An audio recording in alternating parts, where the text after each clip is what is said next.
with heartfelt gratitude, welcome our Honorable Chief Guest, Dr. Ajit Joshi, our Institute Director, Sunil Bhagwat Sir, our Faculty Coordinator, Aparna Deshpande Ma'am, and all the people present here.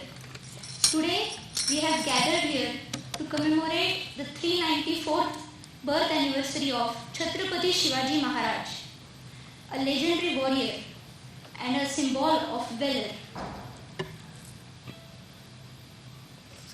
Shreya, the ambience around here is so enchanting.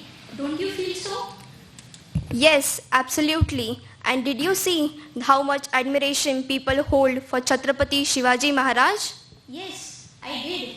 After all, he devoted his entire life for the sole purpose of giving justice and freedom to the people of this soil. There is so much to say about him, his deeds and his sacrifice. But whenever I try to express, the words fall short. Surely, I also feel the same. I begin with saying that he was a king who knew the people of his kingdom, who was aware of the strengths and weaknesses of his enemies, who was aware of his responsibilities and purpose of his life. That's why he was called JANTA RAJA. His allies were ready to sacrifice their lives on his one word. His kingdom worshipped him, and his enemies used to tremble on hearing his name.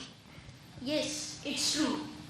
Though he was a great king, he still was a human who grew as a warrior's child, who had to abandon the contentment of home, who lost a number of close people during his journey, but still rose above all the unimaginable struggles in his life. But the story doesn't end here. I would like to call Omkar for further program.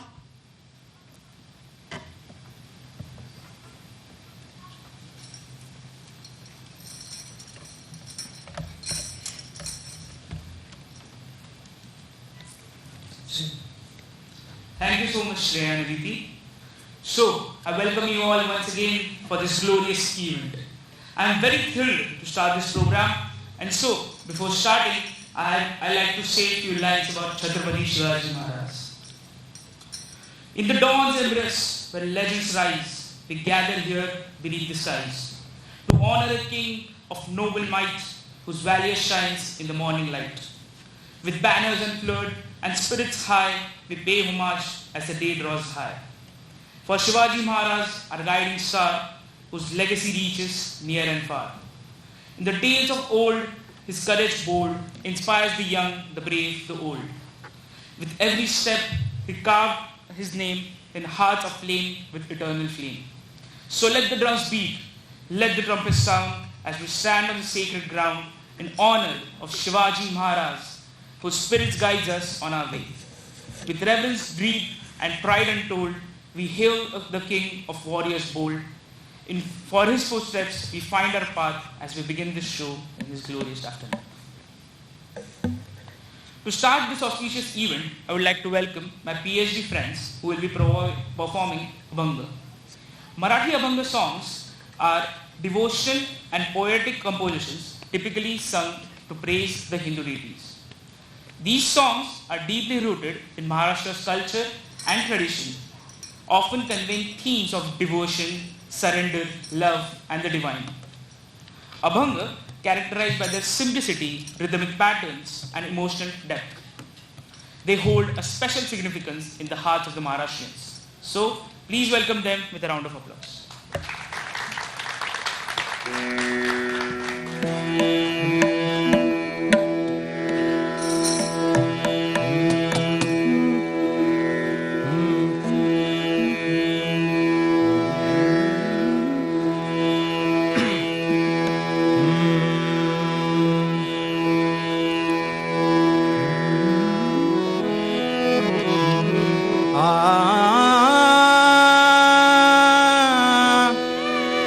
ah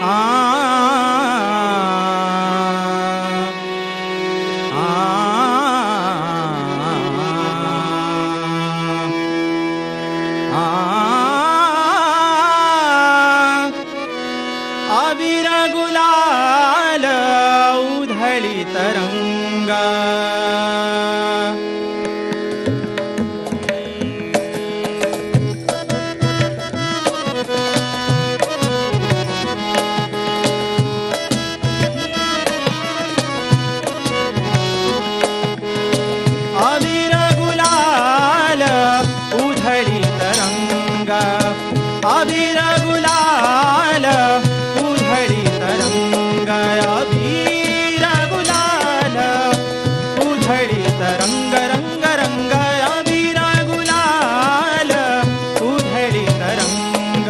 नाथा घरी नाचे माझा, नाथा घरी नाचे माझा सखा पांडुरंग, नाथा घरी नाचे माझा सखा पांडुरंग. पांडुरंग अबीर गुलाल उधळी तरंग, अबीर गुलाल उधळी तरंग, रंग रंग अबीर गुलाल उधळी तरंग. नाथा घरी नाचे माझा सखा पांडुरंग.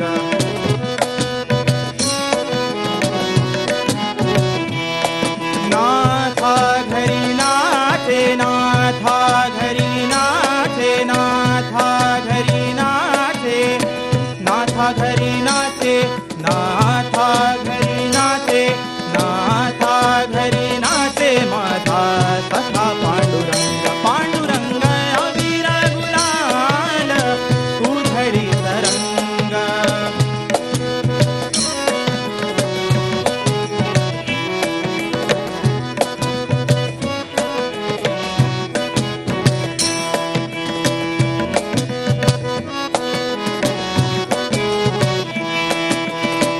उंबरठ्यासी कैसे शिवू आम्ही जातीहीन, उंबरठ्यासी कैसे शिवू आम्ही जातीहीन, उंबरठ्यासी कैसे शिवू आम्ही जातीहीन, आम्ही जातीहीन.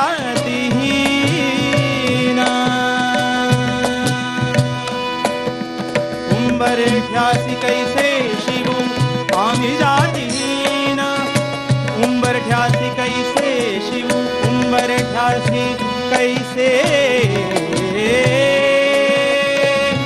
कैसे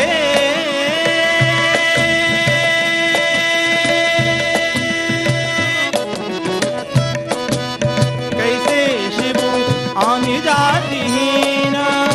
रूप तुझे कैसे पाहू, रूप तुझे कैसे पाहू, रूप तुझे कैसे पाहू, त्यात आम्ही दीन, त्यात आम्ही दीन, त्यात आम्ही दीन, त्यात आम्ही दीन, त्यात आम्ही दीन.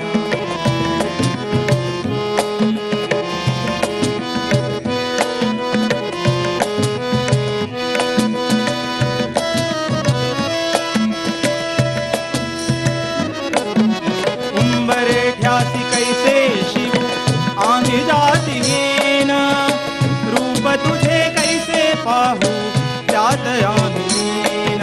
पायरीशी होऊ दंग, पायरीशी होऊ दंग, पायरीशी होऊ दंग गाऊनी अभंग. नाथा घरी नाचे माझा सखा पांडुरंग, नाथा घरी नाचे माझा सखा पांडुरंग. पांडुरंग अबीर गुलाल उधळी तरंग.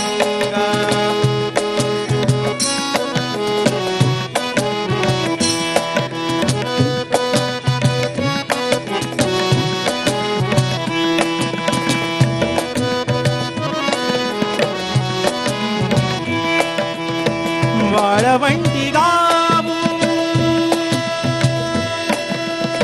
वाळवंटी गावू आम्ही वाळवंटी नाचू,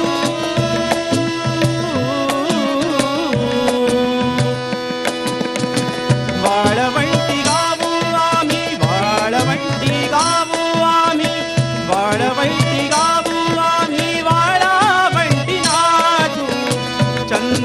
चंद्रभागेच्या पाण्याने चंद्रभागेच्या पाण्याने चंद्रभागेच्या पाण्याने अंग अंग न्हावू अंग अंग न्हावू अंग अंग न्हावू रे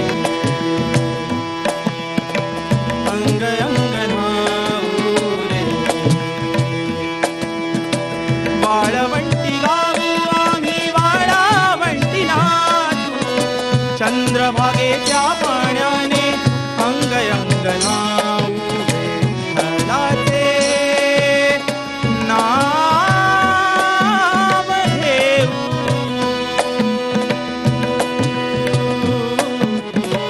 विठ्ठलाचे नाम घेऊ विठ्ठलाचे नाम घेऊ विठ्ठलाचे नाम घेऊ विठ्ठलाचे नाम घेऊ होऊन निसंगा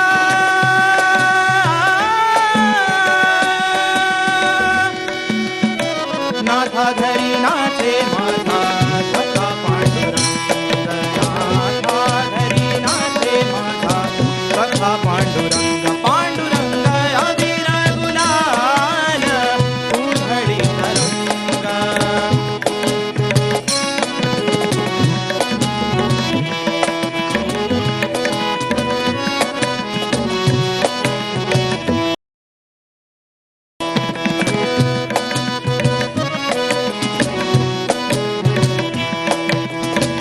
आषाढी कार्तिकी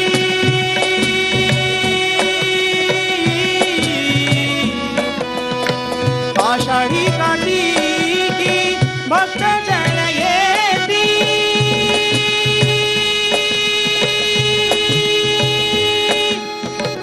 आषाढी कार्तिकी भक्त जन येती पंढरीच्या वाळावंटी संत गोळा होती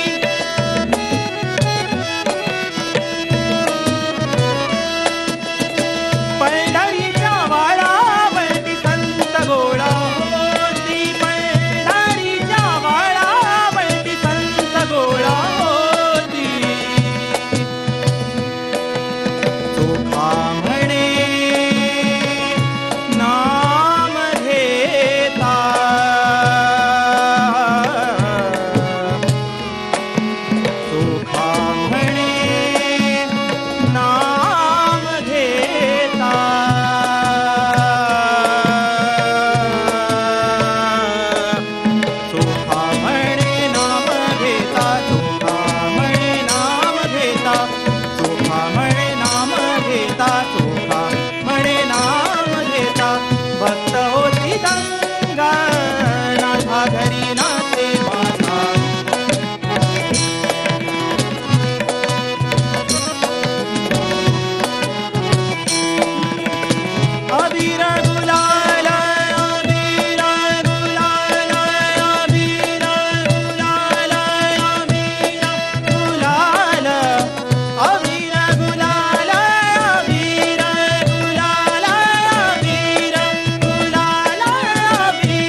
झाला.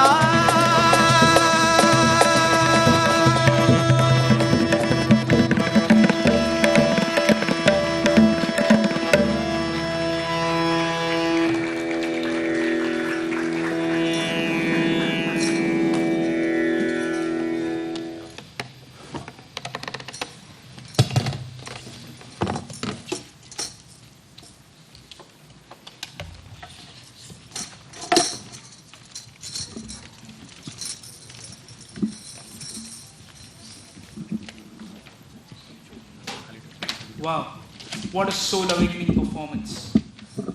Your performance transported us to a world where melody meets meaning, leaving a lasting impression on our hearts. I request the audience to give a huge round of applause once again for this performance.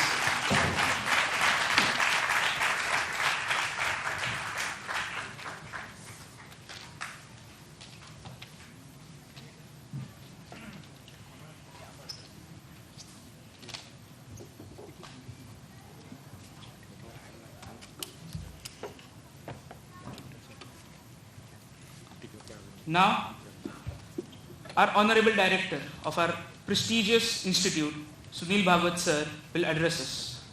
We are privileged to be in the presence of such a visionary leader whose dedication and expertise have propelled our institute to new heights of excellence. Without further ado, please join me in extending a warm welcome to sir.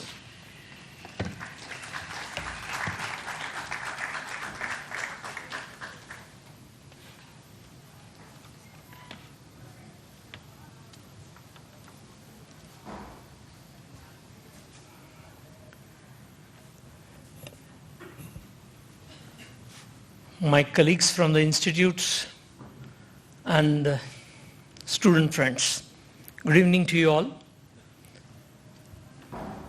Thanks for inviting me for this event, which marks the birth anniversary of King Shivaji, whose name is heard all over India. Unfortunately, beyond the name, very little is known outside the state of Maharashtra. Many of you who have grown up here in this state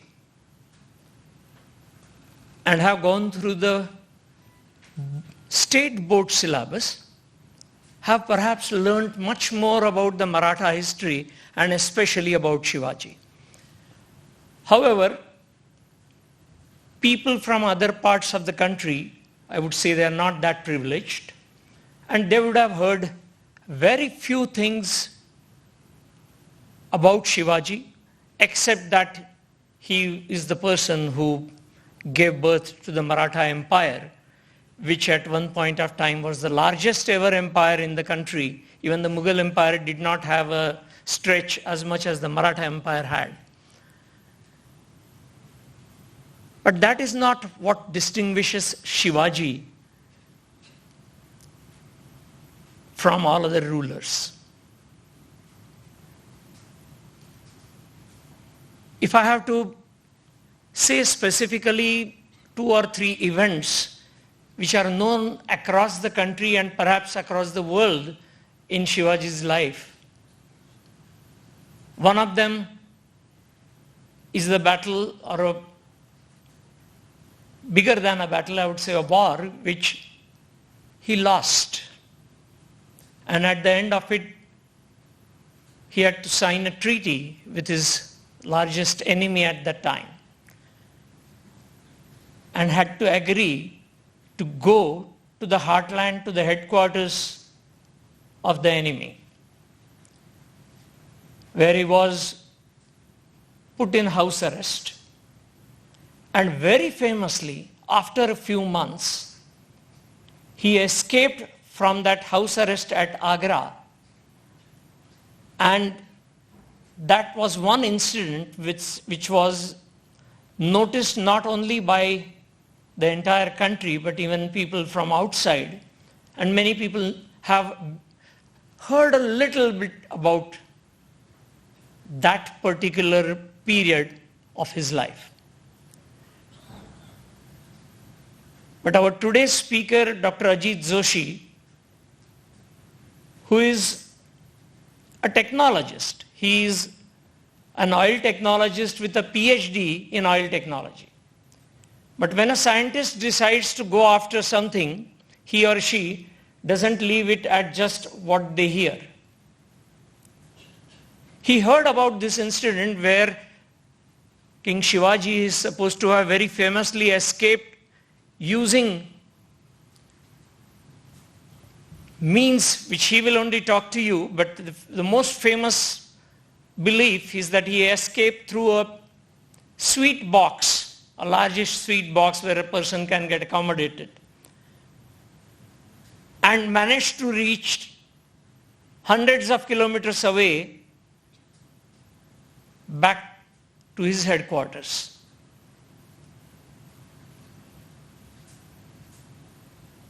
When my friend Ajit started looking at this part of the history, which most people in Maharashtra study during the school, and many others outside have heard of, he realized that it doesn't all add up.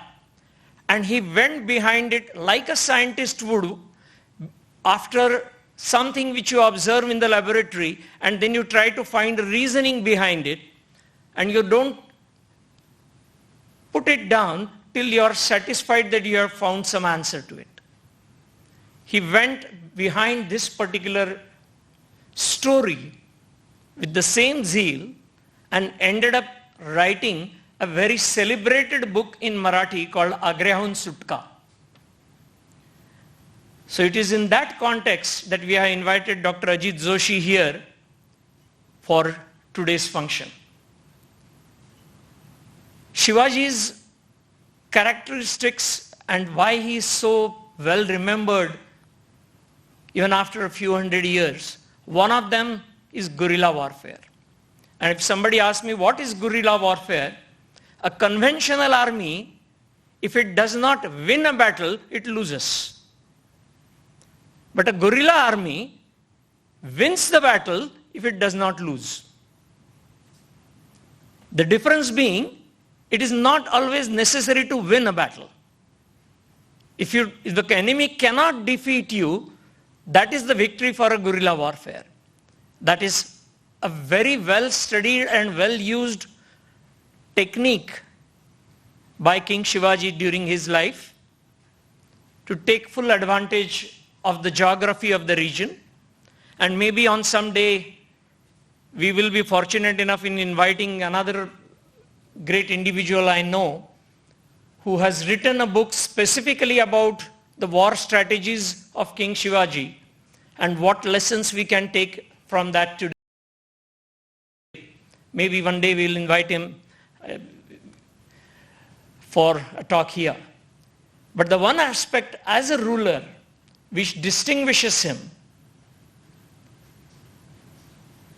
even the earlier kings like Ramdev Rai, Krishnadev Rai, Yadavs were highly revered and respected. But when the king was captured and defeated, that was the end of that empire. When Shivaji's successor, who is famously considered to be an even better warrior than him, Sambhaji, was captured, tortured and killed by enemy, his kingdom was nowhere close to ending. The kingdom survived long after that, which then became the Maratha Empire and went on and on. So what was the secret? That when the king died, his son was captured and killed. What keeps the kingdom still thriving on? And that difference is most of the rulers of that time were rulers as a ruling class. On the other hand, Shivaji was considered the ruler for the common man. So many of the systems which he established during his tenure, many of them are still in practice even during democracy. He did not make sub-kings to aid his kingdom. All the Sardars at his time were salaried employees rather than themselves earning from the society for profits earned through the whatever the revenue going to the government. A very huge difference that it made to the mindset of the people, which till that time, if one king comes and wins over, they would easily go with that king. As long as my farming practices are not harmed, I would go with whichever king is ruling. But with Shivaji, it made a difference. He became the people's man, for whom people were willing to fight, after whom as well people continued the fight till it reached the peak during the subsequent Maratha Empire. I believe my friend Dr. Ajit Joshi may be touching on some of those aspects as well. In case you are wondering whether I am going to give the main talk, let me stop here. And I thought that this will be also an introduction to the kind of study that has rubbed off from my friend of long time, Dr. Ajit Joshi. And let us devote this day to respect and recognize the systems that were laid down by that legendary king, which needs to go way beyond the borders of this state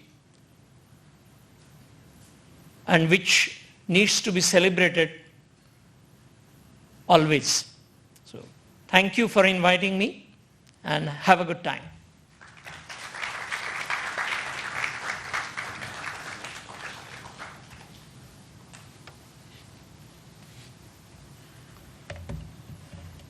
Thank you so much, sir. Your golden words were really inspiring. It is with great pleasure and honor that we welcome our esteemed guest speaker for today's event, Dr. Ajit Joshi. He studied BSc Chemistry in Ferguson College in Pune in 1983. He holds a doctorate in Chemical Technology from ICT Bombay in 1992. He is currently offering techno-commercial consultancy services in the field of specialty chemicals. Ajit sir has prepared and published more than 100 techno-commercial papers, research papers, conference coverages, reports, etc. in the area of chemicals in many research and trade journals like Chemical Weekly and Chemical Businesses. Dr. Ajit sir has authored and published historical research book in Marathi, one of which is Agrahun Sutaka, which has won 2 awards.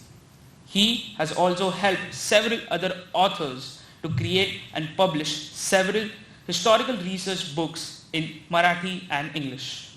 So I request you all to welcome him with a grand round of applause.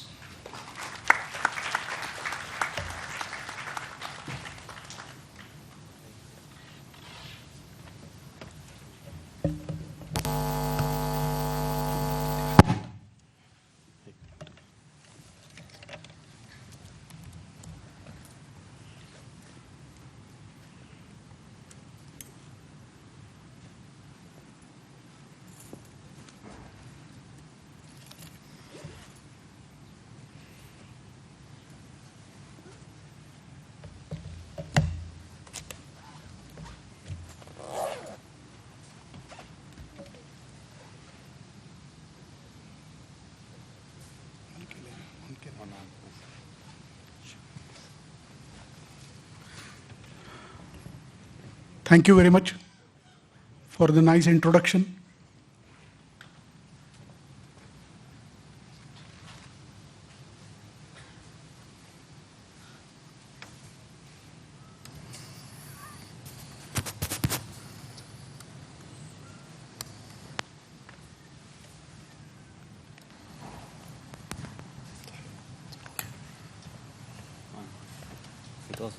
Okay, na? Yes.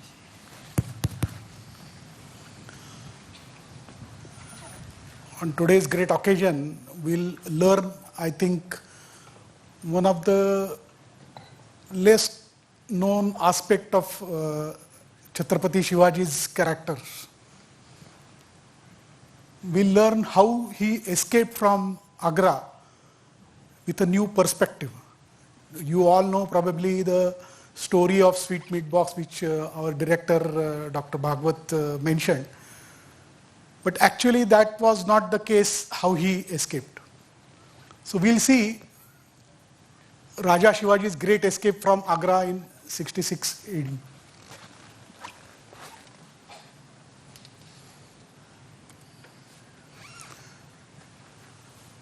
I wrote this book after 3 years of research and published it in 1997, Agrahun Sutaka in Marathi language. It is actually a thesis, a PhD thesis based on whatever evidence was available at that time, printed documents, historical documents. And this book reveals the strategy of Shivaji's escape from Agra. It's a 300-page book with 103 references. Second edition was published in 2016. If Shivaji had not come back from Agra and might have perished under the hands of Aurangzeb, what would have happened to the Maratha Empire? It wouldn't have been established. That is the case. So the historical importance of Shivaji's escape from Agra is really incalculable, I will say. However, we must understand that at the time when he escaped, he was not a king, not a ruler of Maratha Empire at that time. He became ruler, and even coronation happened much later than that. So even at the Mughal court, he was considered a landlord or zamindar and a local king, you can say. However, after so many years, or after 10 years, after 1674 coronation, the escape from Agra became a much more important event, even for history and even for Aurangzeb. In fact, when says in 1707, when Aurangzeb died, he made a will, and in that he mentions, my greatest mistake in life was to allow Shivaji to escape from Agra in 1666. But however, this statement of Aurangzeb, the Mughal emperor, needs to be taken with a pinch of salt. He is making this statement after fighting 25 years, 30 years of Maratha warfare here in the Deccan. So in 1666, when actually Shivaji escaped, when he escaped from Agra, his importance was not there.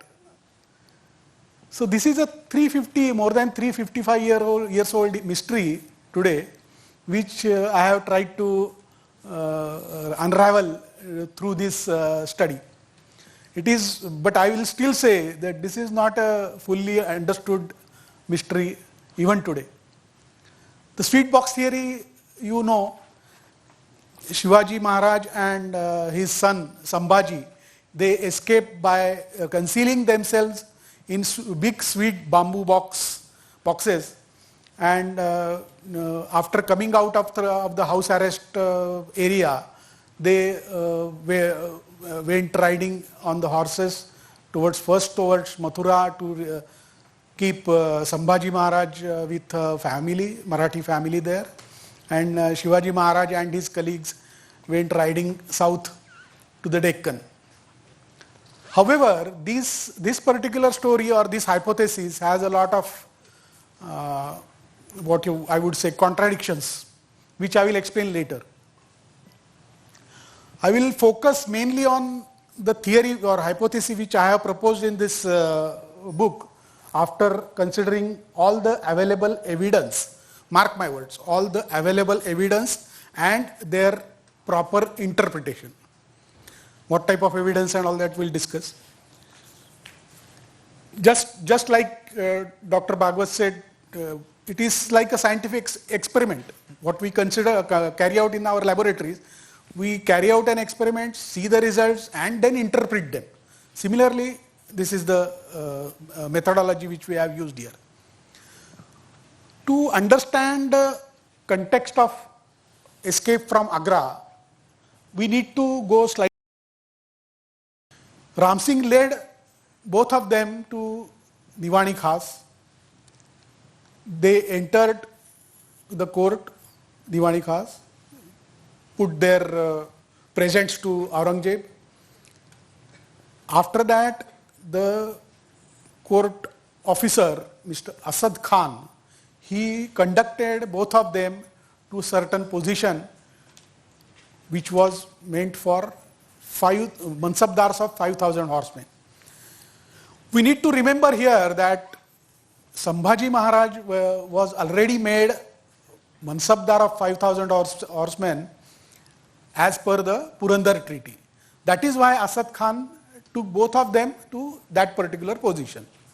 Now Shivaji Maharaj was not at that time a servant of Mughal emperor, but he was father of Sambhaji, so he took and asked them to stand in the same position as Mansabdars of 5,000. Unfortunately, in front of them, Jaswant Singh, who had been defeated by Shivaji Maharaj, was standing, and ahead of them again Ram Singh was there, who was representing Mirza Jai Singh, who was a Mansabdar of 7,000, Subadar of Deccan. This particular court was specially organized for the 49th birthday of Aurangzeb by moon month. This is not known to any Bakarkars, whatever Bakars in Marathi are available today. Nobody mentions this, but only Mughal documents mention this. And this was not known to Shivaji Maharaj. That is why the misunderstanding started. Shivaji Maharaj got angry. Everybody knows what happened there. I have explained this particular event in very much detail, as is available from Rajasthani letters and of course Mughal Akbar. See, the beauty of Rajasthani letters is such that they were written on just like a diary. See, you end your day, whatever you are working on, and you write a diary. And whatever happened today is written in those letters and sent immediately, in the same evening. And it is sent to whoever it is to be sent to. And next day some new things happen, you write them again it is sent.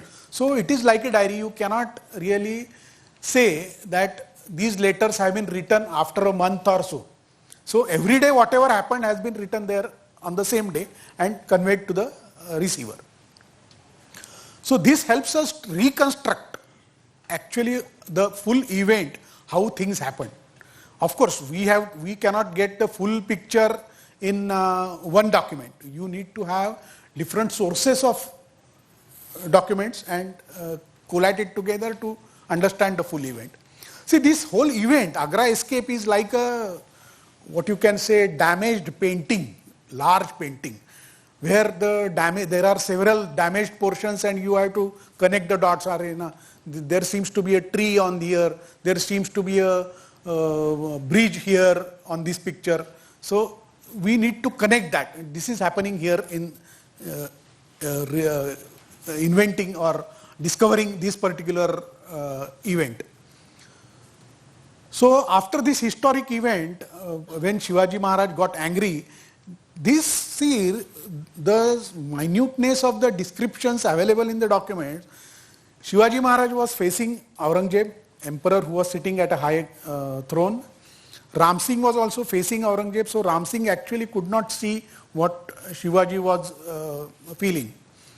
But Aurangzeb was watching Shivaji Maharaj, so he thought, Aurangzeb noticed that he is uneasy or some problem with Shivaji Maharaj, so he asked Ram Singh to go to Shivaji Maharaj and ask him what is happening, why he is uneasy. When Ram Singh approached Shivaji Maharaj, he got very much angry and called him names, and we see from the documents that Shivaji Maharaj talked in Marathi language. आपण मराठीमध्ये म्हणतो ना, आया बहिणीच्या शिव्या देऊन बोलले, अक्षरशः तसंच बोललेले ते. तर all these dialogues are available today through these Rajasthani letters. Later on, of course, you know the story. Aurangzeb tried to placate Shivaji Maharaj to get him, simmer him down, but he did not agree to it.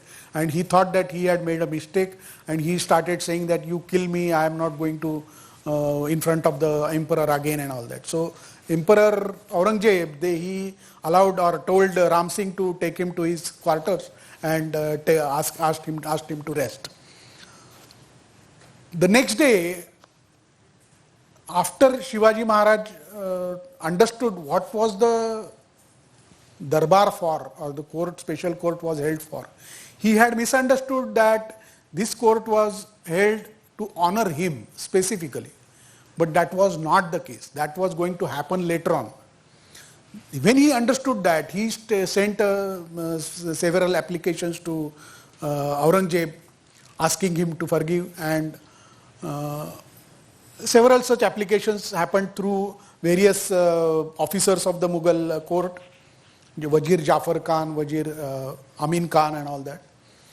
And on 29th May, Shivaji Maharaj put forth an application asking the emperor to relieve him from Agra and allow him to go to the Deccan to his own kingdom. That's when Aurangzeb got angry and asked his Fauzdar Faulad Khan to keep his forces around Shivaji and put him under house arrest. That happened on 29th May 1666. Here I have discussed and analyzed another question, whether Shivaji was staying in a tent or Haveli. In full detail, several pages have been given to that analysis. And interpretation is that he was staying in a Haveli, which was probably belonging to Mirza Jai Singh or Ram Singh within Agra. And when you say Haveli, it is a large building with several rooms and a large garden around it. So in such place, Shivaji was residing with probably his close ministers and some trusted employees within the premises, some of his own forces living in tents around the Haveli, and of course Faulad Khan's forces. And Ram Singh, suspecting foul play from Aurangzeb and Faulad Khan, he put his own men, some Brahmins and some of his Thakurs, put around Haveli or his Shivaji's quarters to protect him, and so that Faulad Khan will not play any foul play. Such was the case on 29th May. Now we need to understand the personality of Shivaji Maharaj and of course other people involved. So who are these other people? See, Shivaji Maharaj had understood, he had probably misbehaved at the court, and now after the emperor put him under house arrest, it has become difficult to go to the Deccan. But he is not a person to remain inactive just because he had been put under house arrest. He will try to devise such a stratagem that he will escape from here and attain his goal. That's what we learn from all other events before and after Agra escape. Mind you, before also he has done the same thing, afterwards also he has done the same thing. So we can definitely be sure that Shivaji Maharaj would not have stood still after putting under house arrest. So within 4 or 5 days, he made a large plan and started acting accordingly. Now we need to know this personality of Raja Shivaji. We need to know another person's personality, that is Neeraj Raoji, as per the current understanding of the documentary evidence. Mirza Jai Singh, of course, we have discussed, and his son Ram Singh. Mirza Raja Jai Singh you know already, but Ram Singh, some new aspect has come up in the documentary evidence. He was a careless person, and I think after the events at court, Mughal court on 12th of May, Shivaji Maharaj also got to know the personality of Ram Singh, that he had not properly conducted the meeting. And that's why the misunderstanding had happened. He had not told him about the special court, why it was held and all that. So that's why the misunderstanding had happened. So afterwards, it seems Shivaji Maharaj put Ram Singh aside. He did not put forth any application through Ram Singh. So Ram Singh was kept out of the picture. And of course, Mughal Emperor Aurangzeb, what is his mentality? See, most of us in Maharashtra or in Maratha, under the influence of various things, we consider Aurangzeb to be ruthless and he will always try to kill Shivaji and all that. But that is not the case. See, he has recently become a Mughal emperor. He wants to utilize the bravery of people like Shivaji Maharaj. See, this is also evident from the later events when he arrested Netaji Palkar and used him on the Kabul front, again in Afghanistan later on. See, he did not kill Netaji Palkar. He utilized his bravery or his services for the expansion of Mughal Empire. Similarly, he wanted probably to utilize Shivaji Maharaj for expansion of... Actually, if you see why Shivaji Maharaj went to Agra, with all these, he would have been made Subedar of the Deccan. I think that explains the same thing. Another personality is the learned Pandit Kavindra Paramananda. This Pandit was originally from Maharashtra, Marathi Pandit, and he had studied at Kashi, and the people at Kashi had given him this Kavindra as to honor his intelligence and kavitva. This person made some special contributions in Agra escape. We'll study that, we'll see that. So after the house arrest, Shivaji Maharaj started making various preparations for escape. He had a proper plan. He discussed it with his trusted ministers as well as close Maratha warriors. He made several applications to Aurangzeb later on, and afterwards, sometime in June, he asked Aurangzeb to allow his people. He had some 300 to 400 people along with him. He asked Aurangzeb to allow these people to leave for Deccan, so as they were not able to sustain in the hot sun of the north, and it was very expensive to maintain themselves here and all that. Aurangzeb immediately allowed them to, and accordingly dastaks were prepared. Dastak is a document which is similar to visa today. If you want to visit a particular country like US, UK, you need a visa of that country that issued by that government. Similarly, this was the case at that time. If somebody wants to travel across the borders or even from city to city within the same empire, they needed dastaks or permits to travel. So these dastaks were being issued for all these 300 men. And Shivaji Maharaj openly declared, now I am, the emperor is not allowing me to go to the Deccan.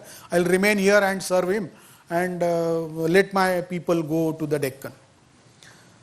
See, from end of June to first week of July, these people's dastaks were being made ready, and as they were issued by the chief of army, chief of cavalry, or Amin Khan, who was Mansabdar of Aurangzeb. With his signature and seal, they were issued to all these people. And what Shivaji Maharaj did, he got several such dastaks issued in some false names. We will see how he utilized that.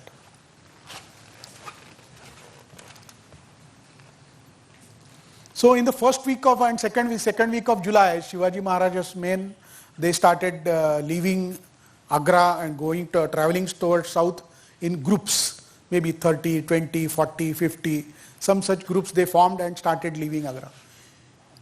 Shivaji Maharaj and his ministers who were close to the plan, they instructed these people to stay at certain places and hold some fresh horses at those places. On 16th of July, Ram Singh came to Shivaji Maharaj. Whatever I am telling you, there is a documentary evidence, mind you. Ram Singh came to Shivaji Maharaj and told the latest news about Aurangzeb's whereabouts. And he told him that Aurangzeb was going on a hunt. For Mughal emperor, going on a hunt was a big event. All his selected forces, his mansabdars, other noblemen, they used to go along with him to the nearby forest and carry out the hunt. He was told this event of a hunt went on for several days. When Shivaji Maharaj heard this from Ram Singh, he knew that if Aurangzeb is going out of Agra for hunt, then this is the opportunity which will be useful for his escape. Shivaji Maharaj doesn't waste such opportunities. But what he told Ram Singh? He told Ram Singh, no, I am not interested, I am not very well also, and our emperor does not give me permission to go to the Deccan. You also tell him that you are guarding me, so you also cannot come to the hunt. So he will leave you here and I will stay here only. But Ram Singh was very much fond of hunting. So Shivaji Maharaj knew he will also go. Ram Singh went to the hunt. Shivaji Maharaj remained in Agra and all his forces. But as the emperor and most of the noblemen had gone along with the emperor to the hunt, there was leniency in the city of Agra. So even Faulad Khan's men who were guarding Shivaji Maharaj and for house arrest, they were also lenient in some way. Shivaji Maharaj used this opportunity to escape, to activate his escape plan. How he escaped, let us see.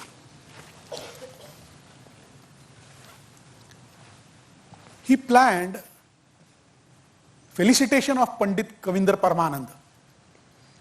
He was a big Pandit, learned Pandit from Kashi, so he gave him donations on 22nd July 1666. He organized a big function for that, and of course, including along with Kavindra Paramananda, there were several other learned Pandits, so they were also felicitated in different ways. There was a huge crowd for that function. Luncheon was served to all present, including Faulad Khan's men. Shivaji donated certain things to Kavindra Paramananda. What was that? He presented 2 elephants, 1 horse, 1 palanquin, and 1,000 rupees and 1 special dress. See what he has donated. He has donated the things which are not, except horse and money probably, is not very much useful to him. Elephants are not useful to him for a speedy movement to the Deccan. He is donating, and he, on top of that, while talking there, he says to Kavindra Paramananda, no, I am going to give you another elephant. He went there, while talking, what he said there? He says, Emperor is not giving me permission to go to the Deccan, so I will donate whatever I have and will remain in Agra now.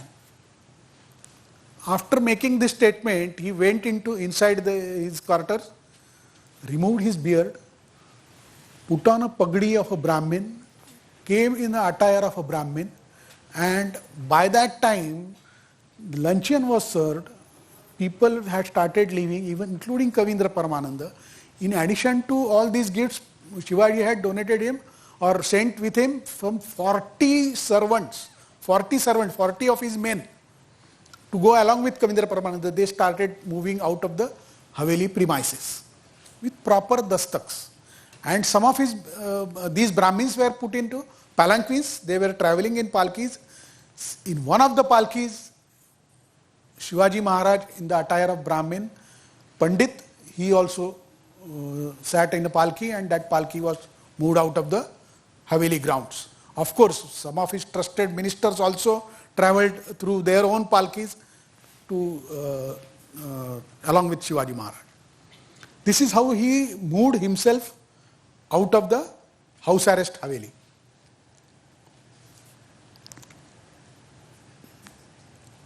He moved along with Kavindra Paramananda's entourage, so they might have started in the late afternoon, moved towards north or west of the northwest of the Agra city. From there, whatever the gate is there leads towards Fatehpur Sikri. This entourage, they went towards Fatehpur Sikri about 10-15 miles when the sunset happened, and then they made tents, stopped there to rest for the night, maybe at a sarai, or they put their own tents also. What Shivaji Maharaj did, he came out of the palki, his ministers also, whoever accompanying him, they also came out. They started riding horses and they bypassed Agra city and went south of the Agra city to reach late at night at one of the sarais. They stayed there at the sarais. The next day they started, Shivaji Maharaj came in the attire of a Maratha Sardar. He dropped the attire of the Brahmin and started riding horse towards the Deccan. All his people, whoever travelling along with him, they all had, including Shivaji Maharaj, had dastaks, proper permits. Of course, Shivaji Maharaj did not have in his own name, so the dastaks were shown to the checkposts and they travelled south successfully.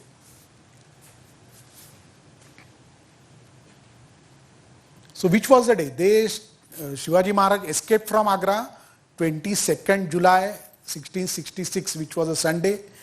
And today's sweet box theory, they say 17th August. Actually 17th August is arrived at because Shivaji was missing, was discovered on 18th of August. That's why they said, no, he must have gone on 17th August, the one day earlier. But that was not the case. So he at least removed himself from Agra at least 3 weeks before, or almost a month before that date. And interesting fact, he left Prince Sambhaji within Agra. Remember one thing, see, Shivaji was under house arrest.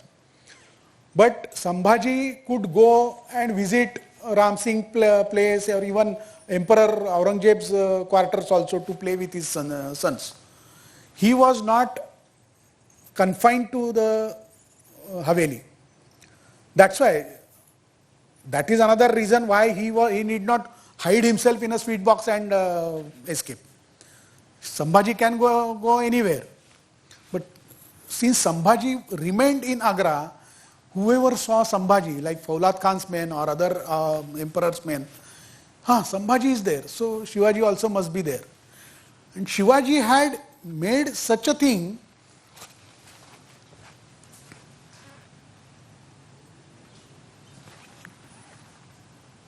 Okay, we'll go later in that.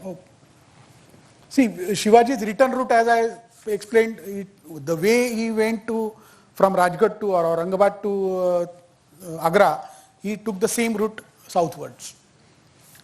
Shivaji rode horse again as Maratha Sardar, I told you, has the Darbar after discovery of Shivaji's escape. That such and such, because the Fauzdar had written that on such and such date Shivaji and his men passed. See, all these Shivaji's men had proper dastak, and of course Amin Khan also must have sent his own messages towards all checkposts across the route of towards south, that Shivaji's men will be passing through them. So they knew Shivaji's people were passing through, and that's why they were not stopped. Shivaji again took the advantage of crowd, and because he is 120 miles south of Agra, which is quite a safe distance in those times. Even if Mughal army had or Mughal people had discovered his escape, they wouldn't reach Narwar or 120 miles in a jiffy. So Shivaji's mind what was his state of mind? He had some satisfaction that we have escaped from Agra satisfactorily to a safe distance, and so his mischief came out. He mischievously said the same statement to the Mughal soldier, that Ma Seva Aim. This is how he confused, and interestingly that Mughal soldier recorded it. That's why we know for sure that Shivaji Maharaj was there at such and such date in past Narwar on that date, Narwar checkpost. So we have a documentary evidence as to which route Shivaji Maharaj took. This is the same route. This is a map of Agra to Narwar. You can see here Narwar, which is 120 miles south of, which was on the main route at that time. Today it is slightly different, the Mumbai-Agra highway, slightly different route. But this is the Narwar where this event occurred.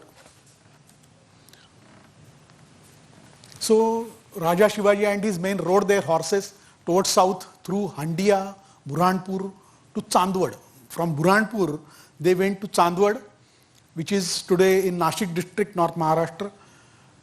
There is a mountain range going from Chandwad to say northwest, which is called as Saptashrunga mountain, which is a branch of Sahyadris. And this mountain range of Sahyadris has several forts in it, small and big.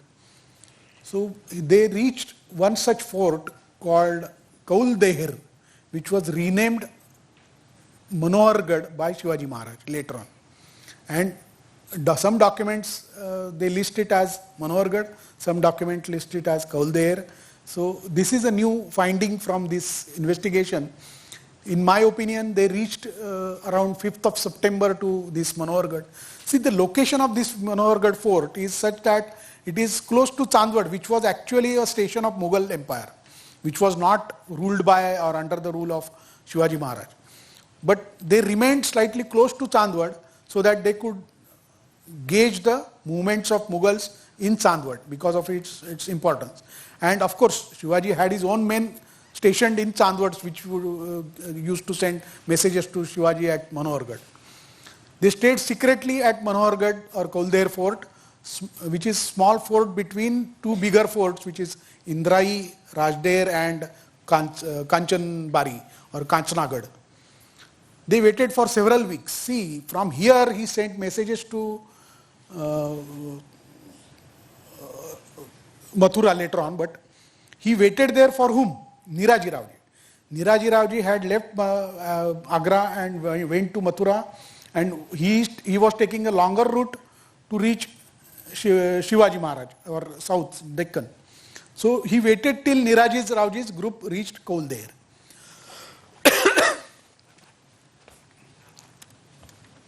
Here you can see both the maps, both the routes. See, it is, you may not be able to read at the back probably. See, Agra is near the top, from where you can see towards Mathura, from Mathura, Firozabad, then Bhoglipur, Kanpur, Allahabad, Rewa, Sihora, Jabalpur. This is the route taken by Neeraj Ravji towards, Burhanpur is again big center for Mughal Empire, Asirgarh, Burhanpur, and from Burhanpur to Ambalner, Dhule and then Chandwad. Okay, and Shivaji Maharaj took the direct route, which is Agra, Dholpur, Gwalior, Narwar, Kolaras, then Sironj, Ichhawar, Handia where you cross the Narmada river, and then towards Burhanpur, and from Burhanpur again to Chandwad.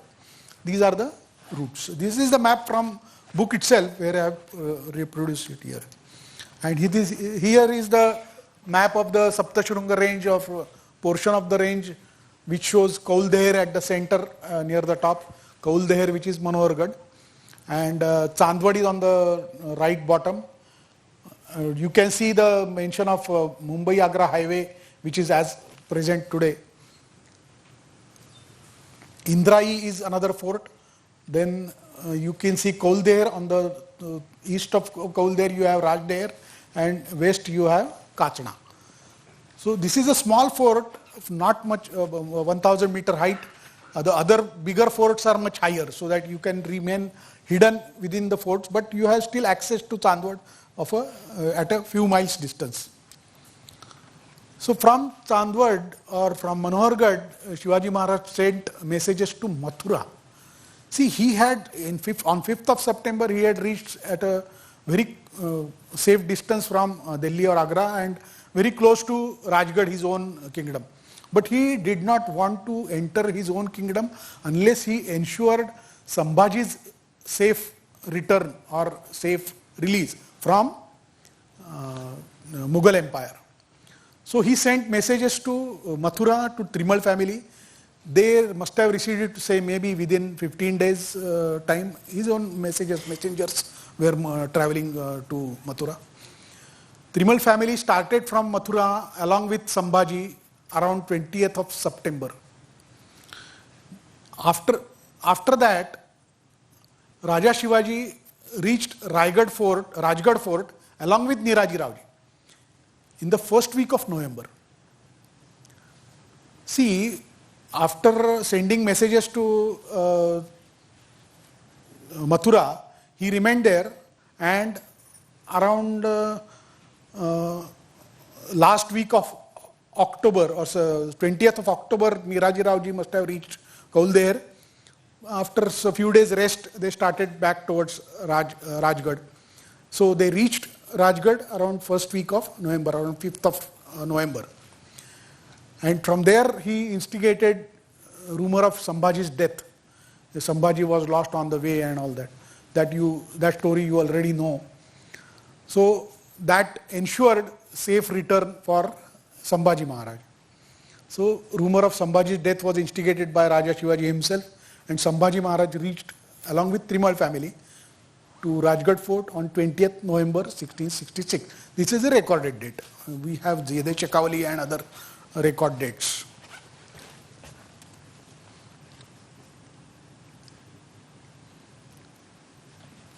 So what happened after we saw all this escape route and how he escaped from Agra? But what happened at Agra? Shivaji's escape was discovered on 18th of August 1666 morning. Akhbars of those dates are available today, and what actions Aurangzeb took, that is also available. Search operations were launched. On all sides of Agra, horsemen were deployed to search all the regions, small villages, to search for these men. Several men were arrested, including two of his ministers who were staying at a place or hiding in a particular place within Agra. Kavindra Paramananda, see, understand this thing. Kavindra Paramananda, after leaving Agra on 22nd July, for so many months, he was arrested at Dausha. It is hardly 50 miles, 60 miles towards west from Agra. What was he doing there? Kavindra Paramananda was arrested at Dausa, and what is the place Dausa? Dausa was the place of Jahangir of Jai Singh himself. So he entered Jai Singh's territory, a place where in Rajasthan under the control of Mirza Raja Jai Singh. What was he doing in Dausa, and what was found there? Two of his elephants which were donated by Shivaji, and several palkis. One of the empty palkis was put in the howdah of the elephant itself. And Kavindra Paramananda didn't allow people from Mirza Jai Singh to check that palkin. They had to ask Jai Singh or his officers in Jaipur to give permission to take control of that palki. So what was he? See, Kavindra Paramananda was typically a decoy or diversion for Shivaji's escape. Kavindra Paramananda helped Shivaji Maharaj in putting himself out of the danger and attracting attention to himself at within the region, Agra region. Later, Kavindra Paramananda returned to the south and remained in the south. He stayed at Polatpur. You may be knowing the place. It is on the highway, Mumbai-Goa highway near Mahad. And there his memorial also stands today. Polatpur near Mumbai-Goa highway, and where his memorial, that is, he remained there till death. He is the person who wrote Shiva Bharat, which is a very good biography of Shivaji Maharaj in Sanskrit, but it is only up to 1664. So unfortunately, this incidence of 1666 of Agra escape, where Kavindra Paramananda actually participated, so he knew the whole thing most likely, but that is not unfortunately covered. I have discussed the possibility of getting the full manuscript which covers 1666 Agra escape incident, but that is for the future researchers. So sweet box theory, now probably you may have been convinced that sweet box theory is not the real solution of Shivaji Maharaj's escape from Agra.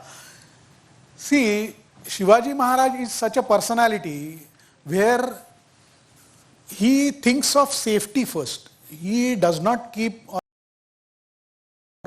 makes himself he does not put himself in too much danger. He should be able to defend himself. Very rarely in his life, in various of his escapades and battles, he has not put himself in, of course he should not put himself in danger, so much danger. For Shaista Khan or even Afzal Khan, he put himself in danger, but he survived through that. But here in this case, he will not allow himself to be at the mercy of his protectors outside the sweet box. In the sweet box, even if he hides, he cannot carry a weapon like a sword, which is 4 or 5 feet long. He cannot, and if somebody opens the sweet box and discovers he is hiding inside, he would be killed. He will not take such risks. So, several such points I have, more than 10 points I have discussed in my book, why sweet box theory is not the thing. And I am not a person who is talking like this. There are several historians like Setu Madhurao Pagdi. In his writings, he has refuted sweet box theory that Shivaji Maharaj did not go by this sweet box route. But unfortunately, no historian has given any alternative escape theory based on all evidence. In fact, my book is the only book which collates and collects together all the available evidence regarding Agra escape of Shivaji Maharaj. Another main point is Shivaji, as I mentioned earlier, Sambhaji did not need to hide himself in a sweet box to escape from house arrest. He was not under house arrest. Shivaji Maharaj was. Sambhaji was not. He could freely go elsewhere outside that Haveli to meet some people and play with his children of his age and all that. He was 8-9 years old. And from safety or security point of view, even today people are observing this security. See, for us or even for Shivaji Maharaj, both these people, Shivaji Maharaj himself and Sambhaji, both are important. He is the prince and he himself is a king. And both people will not take the same route of escape. If they are revealed, both will be captured.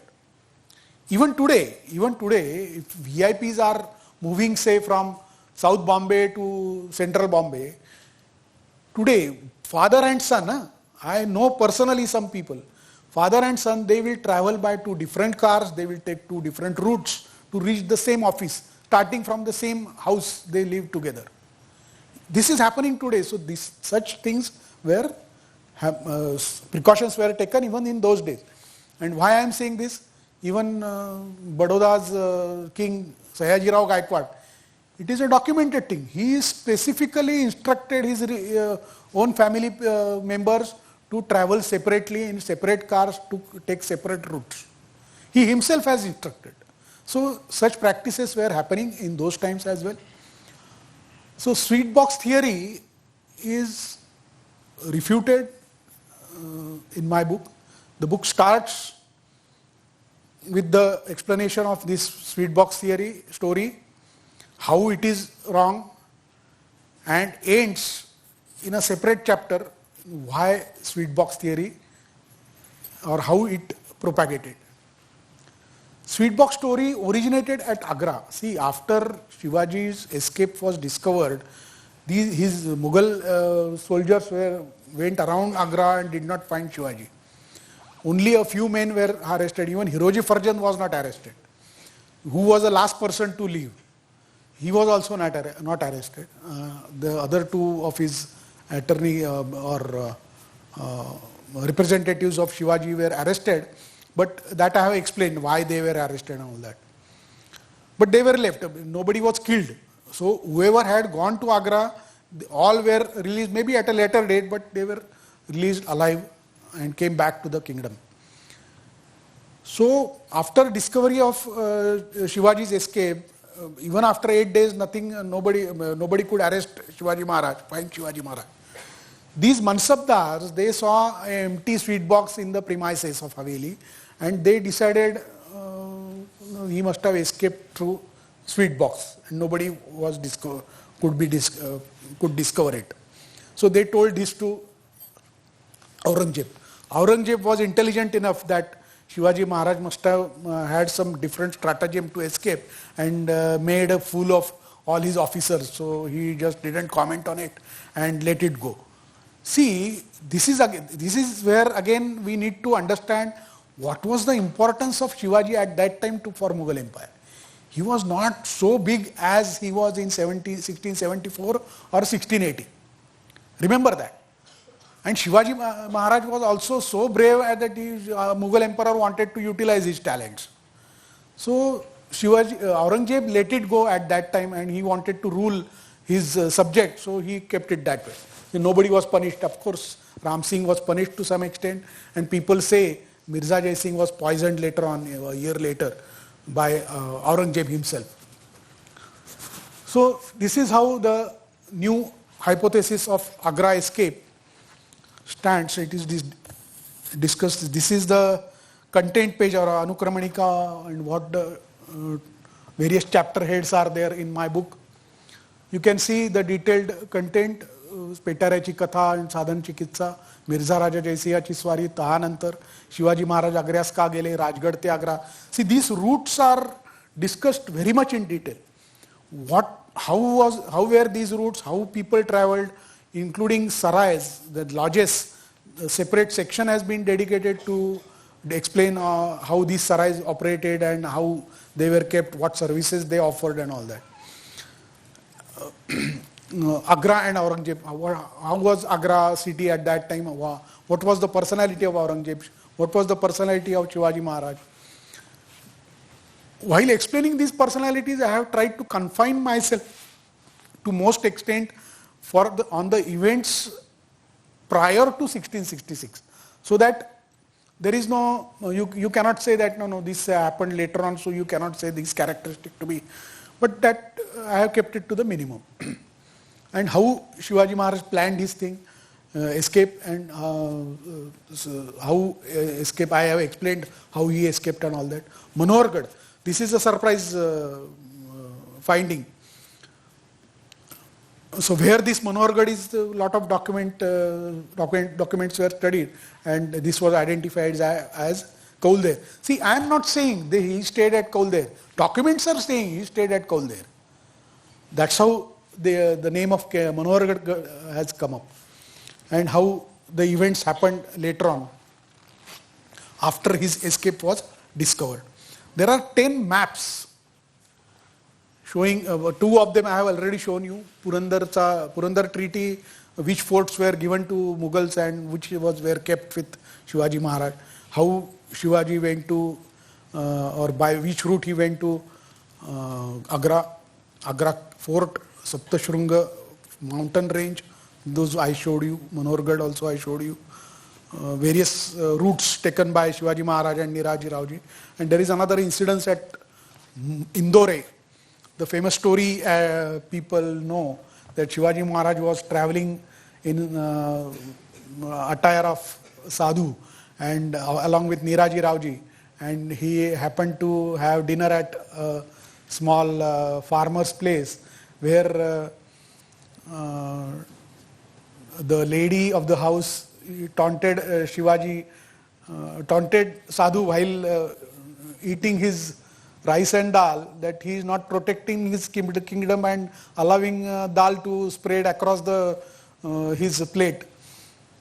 So Shivaji started laughing and Neeraj Raoji also started. This incident has been small incident. It has been given in detail in the document. I have tried to identify that place, Indore, which is also put on the map. See, after the return of Shivaji Maharaj, see, this is actually a photograph of back cover of my book. This is the front cover which I showed in the beginning, Shivaji Maharaj, Agrahun Sutaka. This is the back cover. See, on here, on this page, what I have done, after his return, he gave various gifts and praised all his men who had helped him escape from Agra. What he says about this plan, escape plan, he says, "Mothe karasthan upayogi padle." When he himself is saying this escape is a very big stratagem, big plan, big escape plan, that means that tells us how complex, how difficult that plan was.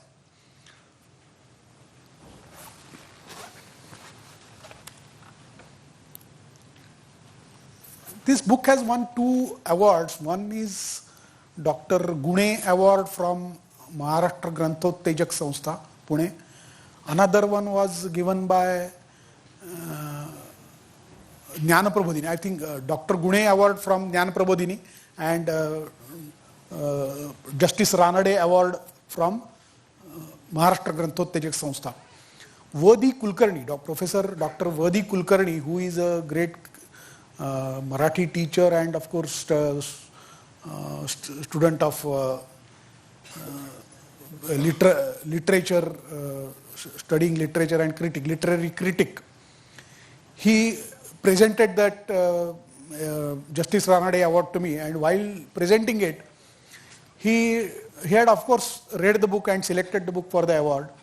He said, even though the book contains historical research, its presentation and readability are very good. The proofs presented and conclusions drawn are perfectly logical, just like those in scientific research. However, the language is easy to understand and the agony of footnotes. See, you may have seen and read various historical research books where on every page you will see some footnotes explaining a particular word and all that. So such footnotes are not present in this book, which generally accompanies historical research. The agony of footnotes have been avoided. The personalities and psychology of persons, which we discussed during this lecture, involved in a historical event, have been considered for the first time in drawing conclusions in this book. Till this research was presented, nobody had, in any other event, had discussed or analyzed the personalities of the people involved. The author shows great imagination, but all within the boundaries of the available documentary evidence. Also, though the author is a chemical technologist, has studied in English medium, Marathi language is quite pure and without mistake. This is, I will say, an honor from a critic of Marathi literature about this book. So, thank you very much. I thank organizers of this event inviting me to deliver this lecture. It is almost 3 decades my research has been published, but till date nobody has been able to refute it, that this particular new hypothesis, because if you want to oppose it or prove it wrong, you have to present new evidence which is not available today. I thank the director, Professor Bhagwat, for giving me this opportunity to present my research here. And if you are interested, I think I'll show you this next slide as well. See, it is almost 25 years, or more than 25 years since I published this book, but right from the beginning, when I discovered that this is a Shivaji escape by a different way, which I have explained here. But then why was this sweet box theory appeared in all the documents? That was the question at the back of my mind for last 20 years. So about 4 or 5 years back, I discovered that my basic concept was that after Shivaji's escape, which probably was publicized as sweet meat box escape, actually somebody must have escaped using sweet box. That was my theory, basic assumption. So I started searching, and just 4 or 5 years back, I happened to come across such a story. Jaswant Singh, who was of course present at Agra when Shivaji Maharaj was there. Jaswant Singh's son, which was born after his death, mind you, of course he was at Kabul and all that. I have explained that later in another book. This 5 months old son was present at Delhi. He was brought to Delhi by his Jaswant Singh's men, kept under arrest. Mughal army was surrounding that Haveli, and these Rajputs took this 5-month-old son in a sweet box, allowed him to be carried by a milkman outside Agra and collected him, and then they fought with this Mughal army. Aurangzeb was there, ruler at that time. This happened in 1679. This happened to be, this Ajit Singh Rathod, he happened to be the only surviving heir to Jaswant Singh's throne in Jodhpur. So I have written a book about a couple of years back, a small book, but it is available today only in Kindle book format. Sweet Basket Rescue of Ajit Singh Rathod in 1679. Spine-chilling bloody deliverance of the only heir to Jodhpur throne. It is just a small book, 50 pages book, but available only on Kindle. This, they backtracked while carrying Ajit Singh's in basket and of course on horsemen, on the horseback. 170 Rajputs laid their lives to save this small child. He was kept in secret, he grew up secretly at a certain place near Mount Abu and all that. Ajit Singh became the next heir to Jodhpur throne later on, and incidentally he had several qualities of Shivaji as well. Incidentally, his birth date is also 19th February. So maybe if you are interested, you can take up this. So thank you very much.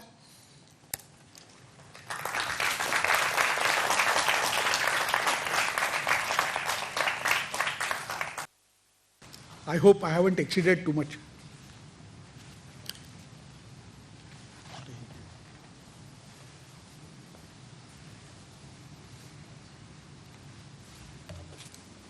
If you want the book, you can buy it on Amazon also. You can, I have given my number also.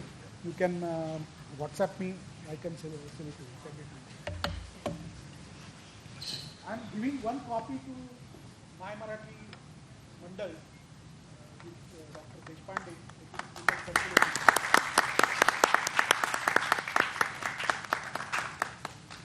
Thank you so much, sir, for this wonderful talk.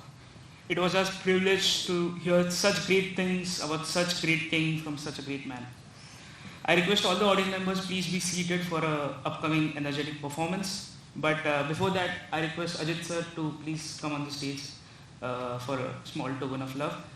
Also, I request Sunil sir to please come on the stage to felicitate sir. Also, I request the coordinators of the Marathi club to please be on the stage.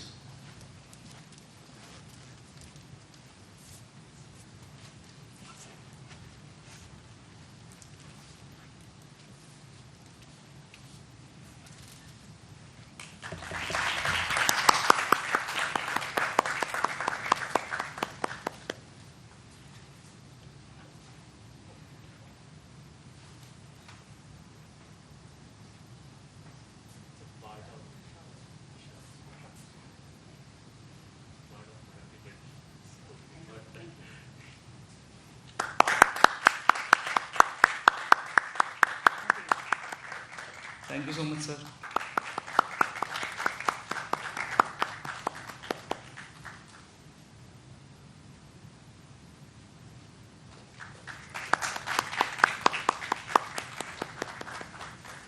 Thank you so much, sir. Now, I would like to call upon my friend Durgesh for further proceedings. Thank you so much. कसं काय Pune? So I know that you guys are waiting for Powada and you are eagerly packed your seats for this energetic performance. I remember the words of a great Maratha warrior who said once की लाख मेले तरी चालतील पण लाखांचा पोशिंदा मात्र जीवित राहिला पाहिजे. Which means that it doesn't matter if the lack of people sacrifice their life for their motherland, but the king who owns these people, the king who owns this motherland, should live forever so that this Swaraj, this Suraj, which he has undertaken, will live and last long, not only for thousands of years, but until there is sun and moon, there are stars, which means that forever. I hope that our upcoming students who are going to perform the Powada will represent the ballad of Pratapgarh, the battle of Pratapgarh in front of you, and will motivate you, inspire you to look upon the history. Just wait for a few seconds. Our technical team is there with an audio, and then we will start.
I request all the performers to please be ready.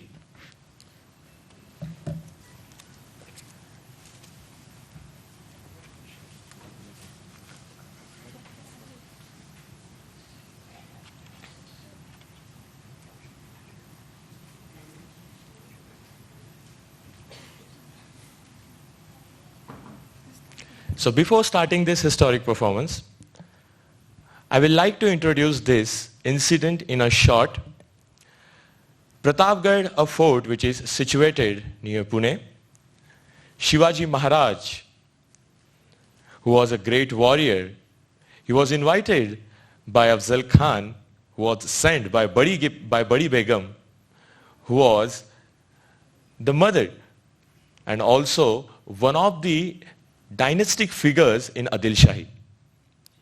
Whereas no one was ready to accept the fight with Chhatrapati Shivaji Maharaj, the guy named Afzal Khan, he stood up and with an enduring power, he said that he will be there and will take Shivaji Maharaj in front of Adil Shah. But you know that the king always wins. And the history is in front of you. So let's give a huge round of applause for our performers.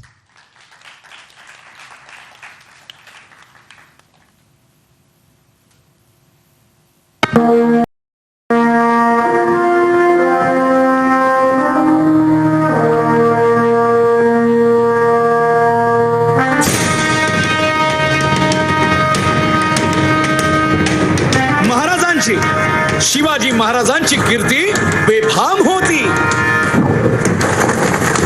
महाराजांची कीर्ती बेफाम, भाल्या भाल्यांना फुटला घाम, याला कोण घालील यस्सेने दरबारी पुस्ती बेगम. बडी बेगम म्हणजे अली आदिल शहाची आई बर का. नजरेत तिच्या अंगार दरबार झाला गपगार, कुणी घेईना पुढाकार,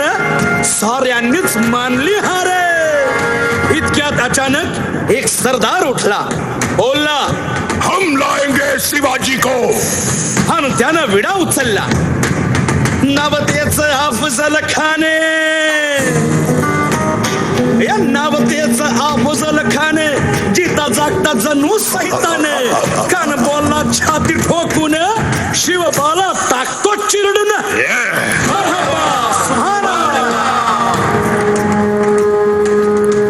कौतिक झालं दरबारात. खान निघाला मोठा दुर्मित.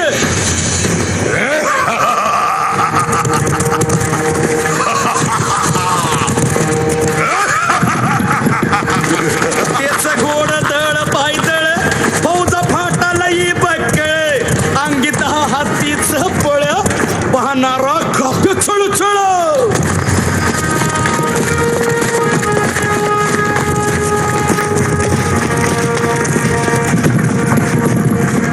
वाटेत भेटेल त्याला चिरडीत ठेचीत खानाची सेना निघाली. गावं लुटली, देवळं उद्ध्वस्त केली, आया बहिणींची आबरू लुटली. कोण कोण रोखणार हे वादळ.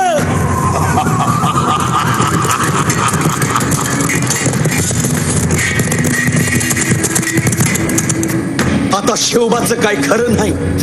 इकडं निजाम, तिकडं मोगल, पलीकडं इंग्रज. जो तो हेच बोलू लागला. Did you see the size of Afzal Khan's army? Yeah, sad. But the lion of the mountains is dead. राजाची सेना मुठभर, खानाला कसा ठोपणार. काय लढवावा हुन्नर, चिंतेत पंत सरदार. महाराज, आपला जीव मोलाचा आहे. खानाचं सैन्य अफाट आहे. त्याच्यासमोर आपला टिकाव लागणं अवघड आहे. काही दिवसांसाठी आपण कुठेतरी अज्ञातस्थळी निघून जाऊ. काय म्हणालात रायबा? मासाहेब, आम्हाला आमच्या जीवाची पर्वा नाही. राजांचा जीव वाचणं गरजेचं आहे. रायबा, शिवबा केवळ आमचा पुत्र नाही, तर अवघ्या मराठी जनांचा स्वाभिमान आहे. या मातेने आपला पुत्र गमावला तरी 72, परंतु भ्याडपणे पळून जाऊन या मराठी मुलखाचा स्वाभिमान गमावता कामा नये. अशा वाघिणीचा त्यो छावा.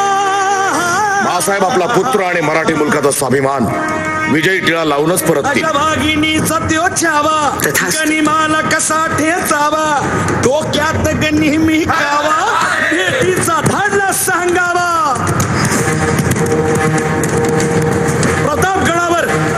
प्रतापगडावर आमने सामने भेटीचा सांगावा. खानाने हसत हसत कबूल केला. दिवस ठरला आणि ठरल्याप्रमाणे प्रतापगडच्या पायथ्याशी खान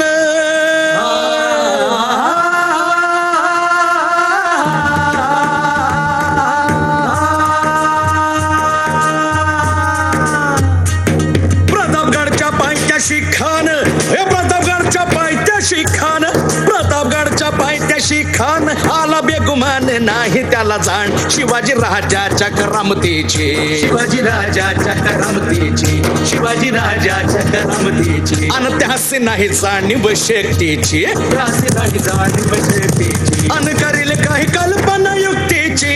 हजी जी जी काय राज, जीवा महाल आल्यात. करील काय कल्पना युक्तीची.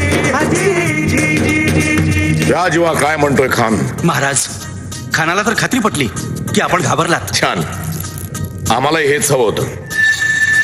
महाराज, आजच्या भेटीचं काय करायचं? पंतांकडून निरोप दाडा. म्हणावा की आमची तब्येत जरा अस्वस्थ आहे, उद्या दुपारची वेळ ठरवा. जी. त्याला वाटू दे की भीतीपोटी आम्ही त्याला भेटायचं टाळतोय. जशी आहे. खानाच्या भेटीसाठी महाराजानं एक शानदार शामियाना उभारला होता. भेटीसाठी छान उभारीला, भेटीसाठी छान उभारीला. नक्षीदार शामियान्याला, नक्षीदार शामियान्याला. आणि अशा या शामियान्यात खान डौलत डुलत आला, खान डौलत डुलत आला. सय्यद बंडा त्याच्या संगतीला, सय्यद बंडा त्याच्या संगतीला. शिवबाच्या संगती महाला. उद्या त्याच्या भेटीस तुम्ही आमच्या बरोबर चला जीवा. पंतांनाही बरोबर घ्या. शिवबाच्या संगती महाला, शिवबाच्या संगती महाला.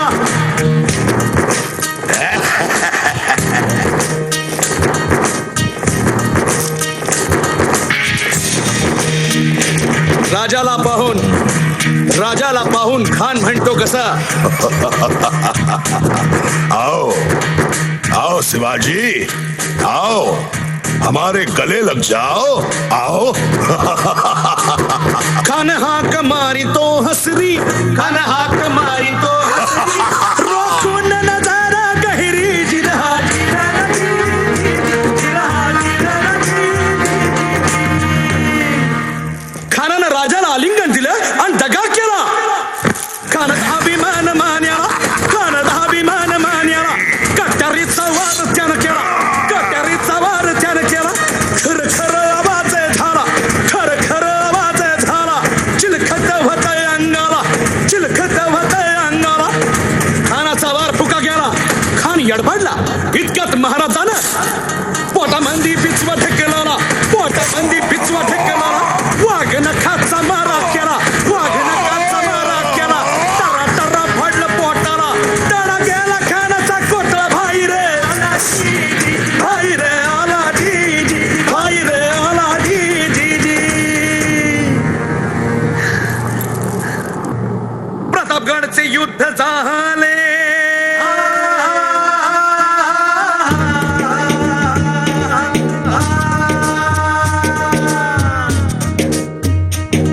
प्रतापगडचे युद्ध झाले, प्रतापगडचे युद्ध झाले. रक्त सांडले, बाप सारे गेले, पावने केला कृष्णेचा घाट, पावने केला कृष्णेचा घाट, पावने केला कृष्णेचा घाट. आणि लावली ही गुलामीची हो वाट, लावली ही गुलामीची हो वाट, लावली ही गुलामीची हो वाट. मराठशाहीचा मांडला थाट जी जी, मराठशाहीचा मांडला थाट जी जी, मराठशाहीचा मांडला थाट जी जी, मराठशाहीचा मांडला that ji ji ji ji ji.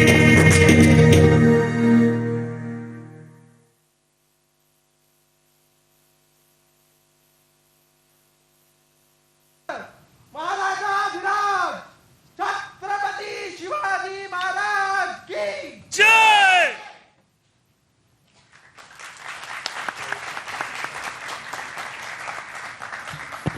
What a breathtaking and spectacular Powada it was. The performance by students and direction by Durgesh needs acknowledgement. So let's make huge round of applause. Now I request all the participants to introduce themselves.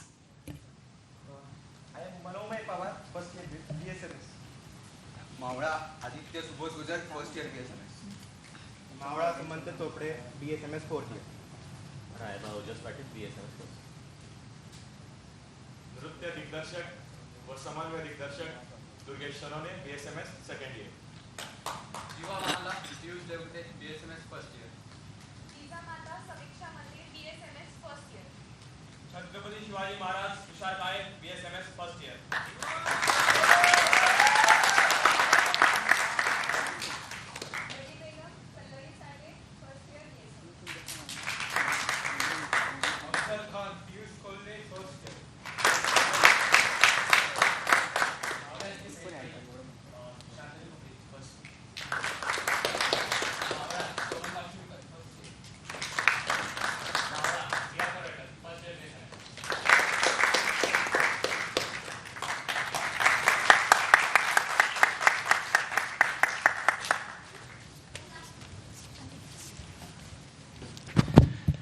Moving towards the end, this will be the last talk and a sweet talk of this evening, because we heard our guest, but there are some words which are yet to reach you, and also there is some fire which is there to make you engage more in the program. So I request you to please be there, and I invite our first year BSMS student to please be here and to deliver his talk.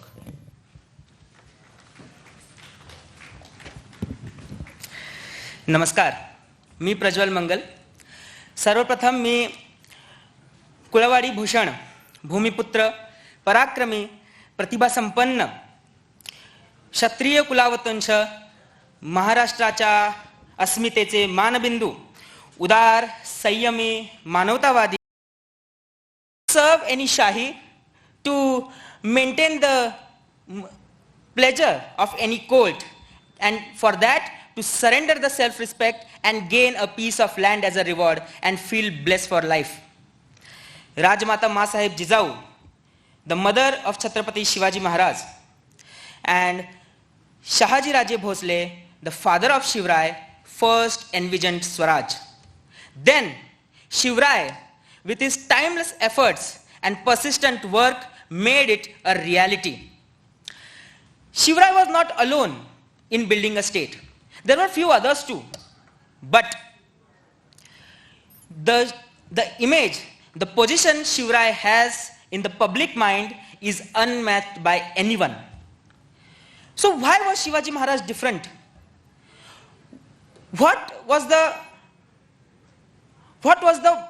quality of Shivaji Maharaj's work and Shivaji Maharaj's rule that it is still remembered today? I think the salient feature is the work of Shivaji Maharaj and the rule of Shivaji Maharaj was felt by the common people living on that land. The Rayat living in the Swarajya thought that it is their work. Throughout history, you will find many examples where people, common people, have believed that Shivaji's work is my work. One instance is Siddhi Johar, a Sardar at the court of Badi Begum, seized Panahalgarh with a huge army. Months passed by, but Maharaj could not escape because the siege was not eased. So, a plan was hatched. To target a thin space in the siege and Maharaj would escape secretly to Vishalgarh. And according to that plan, a fake Shivaji was created. This fake Shivaji, sitting in a palki, was found by the enemies. Siddhi Johar, overwhelmed that he had caught Shivaji, was ignored all the management of the siege, and hence Maharaj was allowed to escape. But who was this fake Shivaji? This man who was the fake Shivaji was a poor barber named Shiva Kashid. This poor man knew that he has to get caught by the enemies, and once he is caught, he will be killed. But still, he was prepared. Why? Even if he died, he had a firm and stubborn belief that whatever Shivaji Maharaj is doing is for the people. Whatever the work that Shivaji has started, he has to complete it, and for that he has to live. When caught, Siddhi Johar raised a sword at the neck of Shiva Kashid and asked to reveal himself. Then Shiva Kashid said की शिवा काशीद म्हणून जन्माला आला असलो तरी शिवाजी महाराज म्हणून मरायला मिळतंय ह्याचा एवढे मोठे भाग्य नाही, which means even if I was born as Shiva Kashid, getting to die or dying as Chhatrapati Shivaji Maharaj is a great honor to me. This was the belief of the common people. It was a job to die for. But and Shiva Kashid was certainly not alone in this conviction.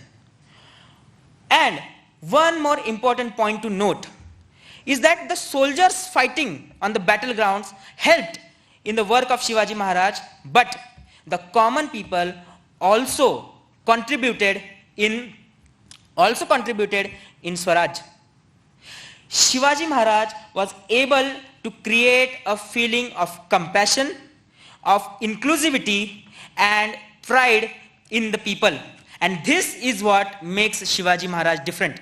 This is what makes Maharaj unique. In the feudalistic era, before Shivaji Maharaj, it was a rife of taxation, of poverty. There were watandars, there were Patils, Deshmukhs, Sir Deshmukhs, Desais. These people ran the village. They subjected the poor villagers, the poor farmers, to oppression. Peasants had to give a significant share of their crops as taxes, and therefore making them more vulnerable to the poverty. During those times, there was little, or dare I say, no redress for justice in their court, because no one would hear them. These vassals, they frequently changed their alliances to the one who was king, to one who won, to one who had the kingdom. Why? To keep their lands intact and to harass the people. During Shivaji's time, people were empowered. The farmers, the common people, were dared to ask justice against these people because the complaints were investigated, and on occasions, watandars were severely punished. इसके हमें इतिहास के पन्नों में कई सारे उदाहरण मिलते हैं. प्रसंग यह है कि पुणे से कुछ दूर एक रांझा नाम का गांव है. उस गांव के मुखिया ने एक गरीब किसान की युवा बेटी पर दिन दहाड़े दुष्कर्म किए और अपना जीवन खत्म यह सोचकर उस युवती ने आत्महत्या कर ली. पूरा गांव रोया मगर चुप रहा. पूरा गांव उस गांव के मुखिया के डर के नीचे चुप रहा. किसी ने कोई तकरार नहीं की. लेकिन जब यह बात महाराज को पता चली, उस मुखिया को घसीटते हुए पुणे लाया गया और उसके हाथ पैर तोड़ने की सजा सुनाई गई. और सिर्फ सजा नहीं सुनाई गई, उस सजा पर अमल किया गया. अब आप खुद सोचिए, जब किसी गांव के गरीब किसान की बेटी पर दुष्कर्म करने वाले गांव के मुखिया को सजा के रूप में उसके हाथ पैर तोड़े जाते हैं, जब यह खबर सूबे की सारी बहन बेटियों को पता चलेगी तो वो क्या सोचेंगे? उनके मन में यही ख्याल आएगा कि हम रहे या ना रहे, लेकिन शिवाजी महाराज रहने चाहिए, शिवाजी का राज रहना चाहिए. और यही थे शिवाजी. यही न्यायप्रियता, यही समता की भावना, यही थे शिवाजी. शिवा काशीद म्हणून जन्माला असलो तरी शिवाजी महाराज म्हणून मरतोय हे भाग्य काय कमी आहे का, ऐसे ये बोलणारे Shiva Kashid.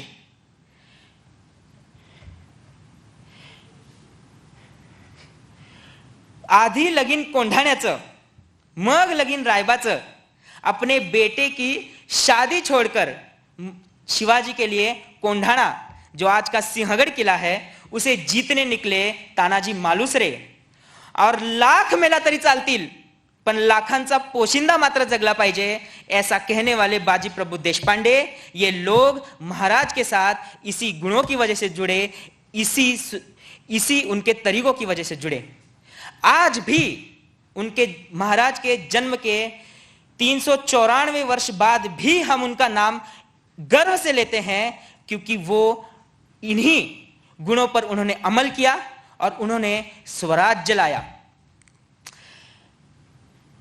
The arrival of Shivaji Maharaj, the governance during Shivaji Maharaj tried to dismantle the feudalistic system. They tried, it was successful in empowering the poor people, in empowering the peasants. And this is what makes Shivaji different and memorable. Thank you for listening to me patiently. Jai Jizau, Jai Shivrai.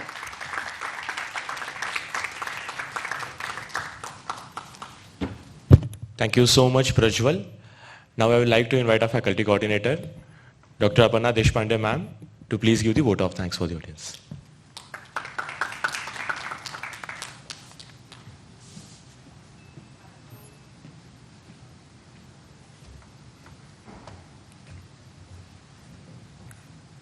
I can't really see it. Thank you, everyone. Firstly, since the program got so delayed, director sir and also Dr. Ajit had to leave. They told me so that they couldn't wait.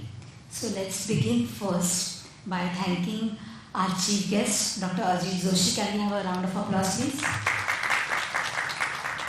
See how the scientific methods that we use and everything that ISER and the work that we do stands for, critical research, how he has applied that to history with all the documents and put before us a story which at least I did not know, and I'm almost certain that none of you did, right?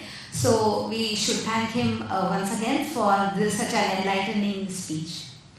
Also our director, Professor Bhagwat, who touched upon different qualities of Shivaji Maharaj and also gave permission for this first ever Shiv Jayanti celebration at ISER Pune. That in itself is a big achievement, and it would not have happened without Director Sir's green signal, so to speak. Then I also wish to thank Professor Anjan Banerjee, who is the Dean R&D, for allowing us to use this C.V. Raman Hall. It's a special privilege to get this kind of a permission. Then I thank the CCA committee for giving us reasonable guidelines and allowing us to perform puja, for which we also thank the hostel committee, and the SMC, the Science Media Center, for the camera. Not to forget Narendra sir from Raman Hall for helping us with all the arrangements, and also Naveen for helping us all the other IT related issues.